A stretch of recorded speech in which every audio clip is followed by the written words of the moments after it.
Steve and Jill here, and Hello. Justin. Hello. Welcome to the Land Academy Show, entertaining land investment talk. I'm Stephen Jack Butella. And I'm Jill DeWitt, broadcasting from sunny Southern California. Today, Jill and I talk with guest Justin Sleva about the transactions that we've been doing this week. Justin, how's it going? I've been busy this week. Just another good week. Had some deals fall apart and some other deals not. So we're moving right along. Awesome. Before we get into it, let's take a question posted by one of our members on the landinvestors.com online community. It's free. Alex asks, that's a tough one. Maybe this is a dumb question, maybe not. Is there a way to omit sections of a county from a search on RealQuest so I don't get any data from it? Some counties are heavily populated in one area, but very, very rural on the other side. I haven't found a way to search parcels while eliminating the dense areas. And this is cool because we already have a response in here from one of our members. So Neil H. responded, one way to try to limit results within a county is to specify the site, zip code, and or site city of the areas you're interested in. Just make sure you select site, the location of the land, as opposed to mailing the location of the owner. This is great. I'm gonna keep going. There's another one. Then we're gonna get Justin's answer. Okay, good. So another member already wrote in. Joe S. said, there's no omit or does not equal feature, unfortunately. Might be available via the API, but we don't have access to it. At least I don't think we do. It'd be great to omit things like legal descriptions that contain undivided interest or owner names that contain an LLC, which I don't agree with. You want the LLCs. But RealQuest makes money for every record that you download, so there isn't much incentive for you to be more selective about just those records. Just shake your head as you filter them out in Excel. That's right. That's really good. And then, is this the last one? Yeah. I think, okay, so one more. Derek R. This is so cool. Everybody's kind of already answering the questions. It's a super important topic, and it's super appropriate for Justin. But go ahead, Joe. Derek R. says, try to get an assessor's map. A lot of counties have these online. Search, county name, state, GIS. You can usually use the map to get the township range sections and get pretty specific. Just add the criteria for the less dense areas to your search. I've been able to narrow down to very specific blocks of the county using this approach. Hope this helps. Here's the whole point here. What he's saying is, and it's a familiar problem with us who crunch data all the time, in any given county, there's properties that are worth more and then properties that are worth less. It's simple as that. And you can actually, if you think about it in your head, you can think about a county map. There's one section that's really cheap, one section that's ultra expensive, and maybe some stuff in between. We all deal with it. So, Justin, how do you deal with it? I use the radius function. Like, I'll pick an address right in the middle and then do a radius around that, and then work from that if I'm working through RealQuest. I've got a data tree thing too, and I know what's coming with House Academy. You can actually just freehand your map of what area you want. So it makes a little difference there too. So both options. I know guys that price it by book and page and do things like that, but it's I use the radius function. It's simple. It's easy. I mean, my whole point in including this question, I actually handpicked this question from Land Investors today for us to talk about it, is that, quite simply this. There's a lot of ways to address this issue. That's a good point. And honestly, I don't just stick with one. I try different stuff all the time. That's true. And it still yields pretty much the same results. I mean, do you still have the same results, Justin?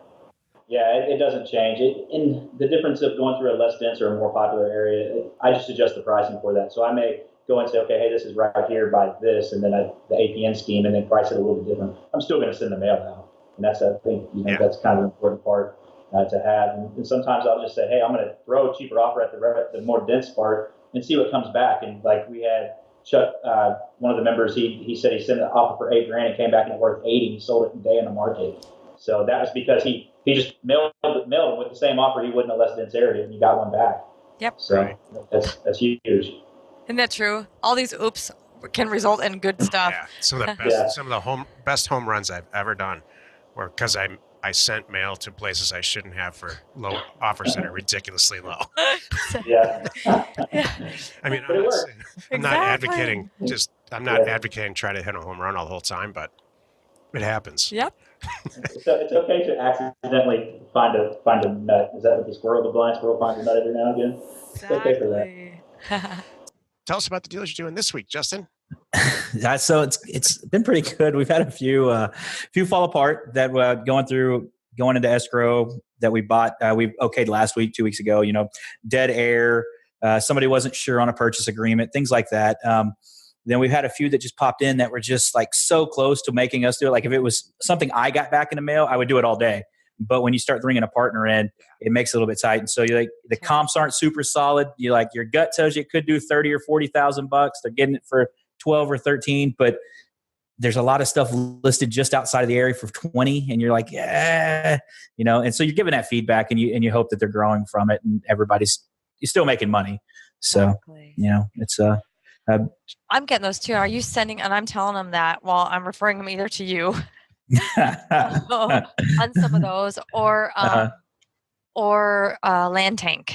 Yeah. So I'm doing that too. Because I don't see it doesn't work for me. There might be someone else that's going to be happy to split $10,000 or $8,000 or something because it's not that much going into it.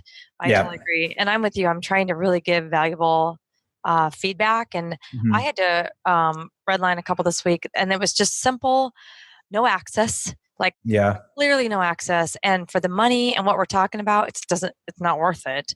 Yeah. And the other thing I'm seeing a lot is someone too is just not a good acquisition price. And I think that they're trying to see a deal that's not necessarily there. You get excited about it, you're like, oh, I think this will work. Don't try to, if it's not there. And that's why it's good that you and I are here. We're another pair of eyes for these guys to go, all right, no, move on, open the next piece of mail. You know what I think would be really helpful for both of you guys to answer, Justin, please go first, is what are you looking for? What's your acquisition criteria? For me, I want to see access. That's the first thing I look for. If I see a desert county, I tend to scrutinize those a little bit more just because I don't get excited about them. And that's not to say there's not money, and we've done really well on them. But when I see like a 40 acres for $12,000 in anywhere in Nevada or Arizona, I'm like, okay, well, what's going on with this place? And then I have to really understand that market. Sometimes it's a good deal, it's a solid deal, and we say, yeah, sure, let's jump all over it. But a lot of times, what I'm starting to see are, and this is kind of segues off your question for a little bit, and I'll finish the question. But people want to scale up, so instead of finding markets that are more expensive and then working those, they kind of shop the same markets and just add a little bit of price to the acquisition price. And so it's like in their mind, I'm doing a $10,000 deal when it really should be a $4,000 or $5,000 deal. Right. And so, but access margins, I want to see the value is 3 times the money. And that's not to say it's what we're going to sell it for, but I want to see that potential's there because we'll probably double our money really fast.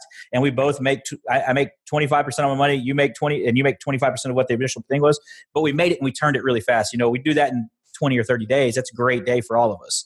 And we keep churning those deals, but I like to see the value. So if it's a $10,000 deal, we always say this for easy math, 10,000, it's worth 30. If it's a $20,000 deal, I want to see that it's worth the comp support $55,000, $60,000. Now we may sell it for 40, but I want to see the values there. Exactly. So, I want to be. Yeah. I'm sorry. The last point is we want to see that the end user could really use it for what you're telling me it comps for. So if you're telling me it's going to be a subdividable neighborhood, it doesn't need to be across from a dump, or it doesn't need to be across from a, if you say it's a commercial lot and then it's got an easement, a power line easement running all the way across it, what's a business owner going to do with a high power easement running across the middle of his 10 acres or 12 acres, whatever that is? That's so. Yeah, and I don't mean that to. I don't want to sound condescending at all, because these are deals are churning and they have some value to them because they're probably worth something to someone in the right way. But that's where we have to get that acquisition price down. It is what it is. And I'm doing that. I'm helping people. I'm telling them, and I'm like, hey, like I have one right now in I think it's Georgia, and we did a perk test. Okay. And the perk test came back that the front half of the property, you can't use it because of potential flooding, but the back half you can. I'm like, all right, now I'm not so thrilled about this property, and we're talking to some builders right now to see if it can work. We found it can work, but we're still not sure. But then I thought, worst case scenario, we're either going to walk from it now that we know this, or we can use this to get it down to a price where it does make sense. And I'm like, you know what? I didn't love it at this, but now that I know what's possible, and we can go back to the owner and say, hey, we have a perk test to show you what's going on here. Yeah. Why we're changing our thing. And then we're all happy. I still might go forward. So, but I'm with you. Like I look for the same thing with the margins and that, but also I'm looking for, I want a short hold. I want something that it's just in that nice sweet spot that we all know we can flip it real fast. I want it to be ready to use. I really don't want a property, my favorites, I'm not going to turn it down, but my favorites are the ones that I can sell it to the end user and they can use it and start loving it today. Yeah. That's awesome. And then my third is with you, the access. Yep. That's my. There's a lot of futuristic dreaming. Yeah. Yep. With this funding effort that we don't make decisions on our own property like this at all. Yeah. I don't want to have to do anything to it. I want to buy it and resell it. Yep. I don't want to put a subdivision. I don't want to think about putting a funeral home on it or making it a cemetery, because we all know that improving property like that is a huge profit center. It also takes forever. So and that's not what we're in the business for. We're in to get this deal flipped for you and get you building your wealth so you can continue to keep doing this. And so if you want to take on one of those projects with the money you made with this, I'm all for that. And I want to high five you because I want to learn from it. But ideally, I want you to do some transactional deals with me, make 30 or 40, $50,000, and then buy that $50,000 piece of property, turn it into a subdivision, split it all up, and then come back to me and get some more funding on some more deals and generate some more wealth. And that's ideally what we're here for. The what if and the attributes form. Well, what if we made it a this, or if we do this to it, it's going to be that. If you have to sell me with if we do this to it, I don't want it. Correct. I want it for half the price you're offering it for. So. Exactly. Yeah. That's exactly. You know why? Right. Because there's going to be 40 more deals next week. Yeah. Right. And I don't mean for us. I mean for the person who's sending the mail out, the manager. Right. Yeah. Person who's if you're doing everything right. Right. So you're exactly right. I want everyone to take. I see everybody was all excited, and I respect that. And they're getting all these deals, and they find something. This might be good. Let's submit it. Okay, this is great. Before you do that, let's take a little bit of extra time, and please put all you spend 30 minutes on it before you send it to me, and then we're all going to feel good, and you're going to send me better deals, and you're going to start redlining them yourself before it gets to me, because sometimes I feel like I'm sending back a response, and they're going, "Oh yeah, You could have found that out." They said this response. They go, "That's what I thought too, but I wanted to get your opinion before I." Why did you know? You should tell me that going into it. I'm gonna start sending invoices. What do you charge for a deal review, Steve? Exactly. I'm gonna start sending your invoice to them. You owe me $20. Yeah, you owe me $20. You owe me a beer tonight. Here's my Venmo. Yeah, here's my Venmo. Cash app. You know what? I will say this on the air to the mass public. If you buy me a drink, I will talk to you about your deal. Yeah. Oh, here it comes. He's about to get a bottle of Tito's. It's going to be in the inbox tomorrow. He's just going to be stuck. Here it comes. All right, so I'm going to ask. So we talked about that. Now I'm going to ask you guys another set of questions. Justin, go first, and Joe second. So we've talked about what the angst and all this. Give us a great story about a deal that you accepted that was perfect this week. This week, oh man, I'm gonna have to. You caught me off guard there. I didn't have my deal board up. Yeah, let me look. Yeah, we had one in Ludenberg, Virginia. It's given the county out, not a big deal. It's under contract. It's in escrow. We're getting it for 17. It's going to sell for about $60,000. It was timbered about 18, 20 years ago, and it's full of hardwood too. So. And then in the east up there, you have those different exit strategies. You've got timber, you've got some pine, but hardwood, every now and again, you get the right hardwood tree, and it's just super valuable. So, the manager actually drove his family. His parents live kind of close there, so he drove his family down, and they went to visit it. And he went and looked at it, and I think it got him really amped. I was like, "You don't supposed to do that," but the guy told us. Yeah, the guy was supposed to. The guy told us it had been timbered at one point, and I said, "Hey, that's kind of a red flag for me. Let's get some eyes on it. Either hire somebody local to take a picture, or He said, "Well, my parents live 20 minutes away. I can drive down there and visit my parents this weekend." I was like, "Go! I'd rather have your opinion than somebody stranger's." So, and he walked the property. He showed me his GPS trail all the way across the property. How he kind of walked it. So that to me is we've got somebody that's committed to the deal. That's this kind of manager you want with it. It's got potential of making quite a bit of money. This first deal is going to put him on the map for continued growth. I think realistically it sells for $35,000-$40,000. He's going to make, we take out the 20, he's going to make $10,000 to $15,000 out of this deal. And his next deal, he won't need me. He'll move on, or he'll buy $3,000, $5,000 deals. And I'm 100% okay with that. And I wish him all the success in the world. A year from now, that kind of person is going to need you because he's going to run out of acquisition money. Yeah. He's that good Yeah. at sourcing it. Exactly. Yep. Yeah. Yeah. And that's, people say, can you spend yourself? We spend ourselves out and then we get it back. We spend it back out again.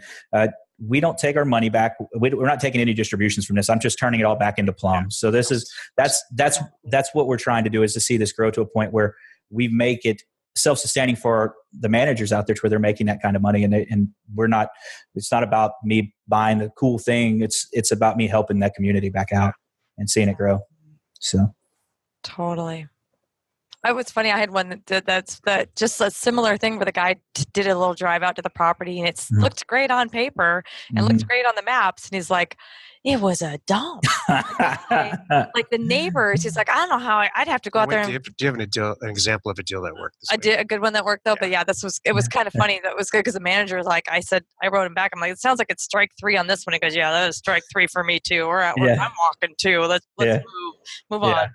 So no, but I've got one that's like similar numbers right now. I just wired the money today. It's 5 acres, LA County. Oh, nice. Access.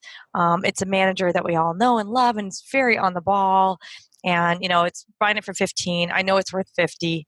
That's what we're gonna. And it's probably worth 80. We're gonna probably sell it for 50. I saw that deal in there. Yeah, I literally just walked in and wired the money today. I walked in and my transaction coordinator handed me a slip of paper and just saying, here's the routing number. Go do it. I'm like, okay. Yeah. So that's making me so happy, by the way, too. We finally found our groove. Yep. And we're really getting through the deals quicker and faster, and we can handle reviewing more. And Funding is different than buying. Yeah. It's a real different deal. I didn't fully realize it until we got into it. Yeah. I got one that I can't share yet because it's not in escrow, but I'm like, yippee-ki-yay. It was like most of these, I'm not necessarily leaning on Steven, but I had one that I'm like, I'm looking at it going, this looks like a home run to me. I don't even want to say the state. I could say the state. Yeah. Okay. The state's Colorado. And I got 2 deals from the same person. One deal I went, this doesn't work because it's flat out access. Yeah. I said, but hold on a moment. I need to really spend some time on this one. And I went looking all over and I'm like, shucks. I mean, I'm finding like, this is like looking like a run to the bank situation. So I even was questioning myself, and I'm like, Steven, I know I hate to bother you, but will you please give me another pair of eyes on this one? He's like, yeah, I see what you see. So we're going to work on that one really quick today. And I'm like, it's like 10 acres in a, it's on a county road. Oh, wow. Insane. And it's 10. Then I'm trying we're going to put a sign on it. Priced to buy it at like $3,500 an acre. And my comps I'm finding are at $18,000 an acre and up. Wow. And that's where I sat and did the math going, am I looking at this one right? Yeah. So they found an awesome opportunity, and we're going to be talking as soon as we're done. Yeah. Yeah. I'm like wanting to know more about the deal. I'm like, okay, can I see it? I just want to look at it. Yeah, no. I want to pet it. No, that's great. And this is a new thing for them. They're brand new. They're fairly new. I don't know how. Yeah, they have not done. They've done house transactions, believe it or not, but not land transactions. Yeah. So that's why I was kind of like, and then I'm like, all right, you guys found something good here. Yeah. So, yeah. That's awesome. We're seeing a lot of the house guys starting to kind of make a turn to come back towards land. We're getting a lot of calls from people like that, and a lot of people reaching out to our podcast, the Casual Fridays podcast, because of that as well. They're like, hey, we found you. We just looking up REI stuff. You popped up. We've been house investing. What do you know about land? Like, oh, we know all kinds of stuff. Check out this podcast too. And we push them to y'all's, and then and let them talk through the ebook. So I mean, that's always awesome to see. That's great. Thank you. All right, another question for both of you guys. As a percentage of the deals that are coming in, because I know you both are getting more deals in now, what are you accepting? Has the acceptance percentage gone down? Yeah, we're probably 8 to 10%. And that's we're seeing a bunch of package deals come in too. That, hey, I've got this guy. I reached out, offered on this one property, then he's got 10 more. Can you look at them with me? And then we'll go through those. We've had about 100 properties come in, and I've got a meeting tonight set up for a guy. He's got all in 4,000 total acres from one guy, and then another one's like 200 plus acres and a bunch of different properties, and they're in I think Missouri or Georgia area, kind of either east of the Mississippi. But we're going through that tonight just to kind of see what he has, because it's just a lot of property, a lot of big bulk deals coming up from old developers or land hoarders, and they're wanting to kind of start dispersing. They tend to do that around tax time. Everybody's like, oh, let's just disperse Sure. our stuff. So What's your Exactly. percentage, Bob? Yeah, I'm gonna say 1 in 10. 10. I'm saying I'm sitting around 10. So I'm feeling I'm good. I'm good with it. Yeah. So, and I'm giving good feedback. I mean, and it's and most of the deals though that I'm passing on, they're not good for anybody. There's really a small percentage that I'm like, gosh, I see something there, but just not for me. Yeah. Here's what I think you should do with it. But a lot of them, it's just not a good deal for anybody. So I'm stopping them and saving them right there, and I'll give them the feedback. Here's why. If you do what you want with that, but I don't think you want this one at all. So, and I think everybody's very appreciative of that. We took a question on land investors this week, and we talked about it on the podcast, and it went something like this. I'm brand new. I joined Land Academy, and I sent some mail out and got a bunch of responses, and several of the responses I received have paper-driven flaws in the deal or some type of flaw with the real estate. And his question was, is there some way that we can hone in on a skill to solve this stuff? And so my statement was this: if you can solve the dead person problem, you're going to do really well. If you can take access list property that doesn't have any access, and get access, that for somehow reason you're an attorney or you're good at this kind of thing, you will be a billionaire. Yeah. And that's something to think about. So we sit here and talk about this property. Oh man, it's all access. Yep. No, you're exactly right. We had, I'll throw Jake's name out there. Him and his stepmom, Delphine, they joined Land Academy last year. I met them at a house, wholesaling REI meetup, and we got to talking. He asked me to go to lunch, and I started talking about land instead of house wholesaling, which was what I was doing as well at that time. And they used that skill and took a lot of these landlocked properties or accessless properties, put them under contract, reached out to the neighbors, and then made an assignment fee. And they turned that skill from over there and brought it into what they do, and what we can do in land. And they had some great success doing that early on. It helped save a couple mailers for them where they sold 4 or 5 properties like that. That's huge for somebody to take that. The dead people deed, that doesn't scare me anymore. Once you do a few of them and you learn the joint right of survivorship or the affidavit of heirship, and you can prove that, hey, somebody that's a family member, let them do it. Yeah. Or you go to title with it because you're buying a property that's big enough, title, clean it up. You can get around those pretty easily, and you can make, like you said, some of my best deals had a little bit of hair on it. We run through title, do a quiet title action, spend $2,200 or $3,000 in closing, and then you still make $60,000. And you're like, oh yes, that's the good thing about that. A little more hair takes a little bit longer, negotiate the price down, but in the funding side that doesn't work. But on my personal land business, I don't mind doing that. Yeah. So, exactly. So I've heard both of you last week talk about broker opinions. How do you, Justin? How do you use broker opinions? I use them on properties so I got one in today, and I've been emailing back and forth. He's a newer member, and it's like, so the way the town is, the way the city, it's right outside of a city. It has utilities to it, and it's like the town has a trash service to this 8.5, 9 acre property. And it's on one side of the highway. The other side is the ocean. It has like a nature reserve in the ocean. So so this property should be worth, if it was on the east side of about $200,000. It's on the west side, and there's nothing sold in that area. And so long, you can't really find a good comp. And then 40 miles inland, you have a bunch of the comps at about $25,000, $30,000. Sure. So I told him on that one, I was like, man, we kind of need somebody that knows that market really well to get us an opinion. So this is where you poke around, and I call a broker and say, hey, I've got my grandma's wanting to sell her property, in this area. Do you mind helping me out and tell me what you think it's worth? And then they're like, oh yeah, this one's worth here. We did that with a property in Kentucky we bought, and it was 16 acres on a lake. Had a cabin and a trailer house, 2 8-acre lots. And I think we just closed on that. But we couldn't figure out what it was worth because don't hate me for this. It doesn't have access. Access is by the water. But I like that's okay. Yeah, but they have a restriction that we didn't know about on that lake, that no new buildings can be built. So since there's a cabin and a trailer house, and we talked about this a few weeks ago on Finance Friday, that you can rehab it, and build whatever you want. You can rehab whatever, you can't Leave a new couple build. walls. So so that's a property we use a broker opinion. I call a broker. She goes, "Oh yeah, that's worth easy 6 figures." And you're like, "Okay." She's like, "What are you getting it for?" I'm like, "It's not. I don't. Is it locked up yet?" I don't know. Yeah, I got to talk to my partner. But we got it bought. They signed last week, and the deed should be getting recorded this week if it hasn't been recorded yet. So, those are the times I use broker opinions when I can't find a solid comp, and my gut tells me, hey, I think conservatively it's going to be a double, but it could be a home run because of this, this, and this. And then I'll get a broker involved that knows the area and say, hey, what do you think about this? And I've had broker opinions be 100% wrong. We had a property in Colorado.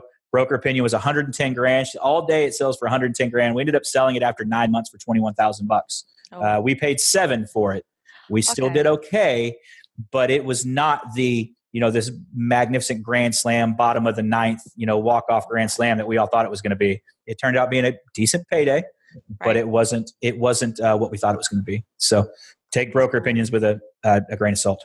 Exactly. How do you use them? I'm using primarily for bigger properties because I don't want to come in too hot, or too low. Yeah. And and I'll get a couple. Like I'm gonna try. Like I've got one in particular. Yeah, I'm trying to get. Well, and one of the brokers went dark. That's fine. He's just like whatever. So I've got one right now, and I'm expecting another one this morning. So it'll be today. That'll be good. So I'll have two, and if they're aligned, which I think they will be, especially based on what I got back from the first guy. He really had some solid comps and said, I mean, it was really nice. It wasn't just a guess. This first broker opinion came back with, here's who bought the property next to it, and here's what they paid, and this is why I think X. And he was actually, I kind of like this guy already because he even said, and the way I'm telling you to price it is you could go higher, but I think you probably want a fast sale. Yeah, I do. So that's that was good. With. Exactly. So far, this is the guy. So big commercial properties. So nice. And that's usually for those. I think. I mean, Jill's going to ultimately decide. I think we need a local in that market, seasoned commercial real estate land guy to do these deals. That's who it is. It just knows everybody. That's how commercial real estate is. Right. Yeah. They want to know when the dirt's available, and they know exactly who to call when the dirt's available. They have 5 or 6 guys that buy all the dirt in that area, and they call them directly. That's it. And they say, and if it sits on the market, it's because the regular guys passed it, and there's something wrong with it. Right. Yep. So exactly. Yeah. But we had you mentioned this Kentucky property. That's the whole premise for Mobile Academy. I'm filming House Academy right now, and after that, Mobile Academy, and the whole premise is you just can't build or replace properties any longer there at all. You have to buy one and improve it.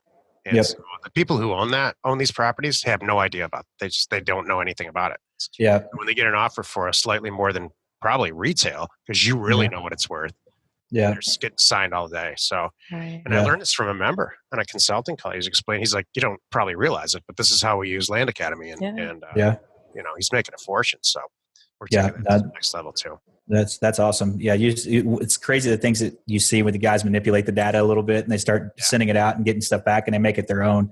There's quite a few people actually doing mobile homes in the group, and as you start talking to them, they start explaining to them like, "Man, I don't want to learn another niche right now, but it's interesting to hear." Yeah, I'm like, Don't tell me. Yeah, now I'm gonna get even less sleep. Oh my gosh. Yeah. No, I'm gonna have to do that too. Darn it.